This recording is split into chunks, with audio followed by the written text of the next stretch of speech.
கந்தா கடம்பா திருமுருகையா சிவகார்த்திகேயா மால்மருகா செந்தமிழில் திருப்புகழ் பாடி நின்றால் மனம் மிஞ்சிடும் இன்பம் விளையுதையா. சிரகிரி வேலவனை காண்கையிலே விழிவோரம் கண்ணீர் பெருகிடுமே. கந்த சஷ்டி கவச்சம் போதுவோர்க்கு கந்தன் கருணை என்றும் துணை வருமே.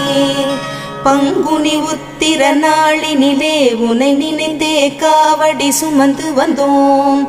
புன்னகை புரியும் ஷண்முகனே உன் சன்னதி தேடி ஓடி வந்தோம். உன் பதம் பணிவது என் தவமே, என் மனதில் நிறைந்திடும் உன்முகமே. ஷண்முக பிரிய குஹ குரு சரவணனே வந்தே இன்னருளை தர வேண்டும். தென்பழனி மலையில் ஆண்டி முகம் சென்னிமலை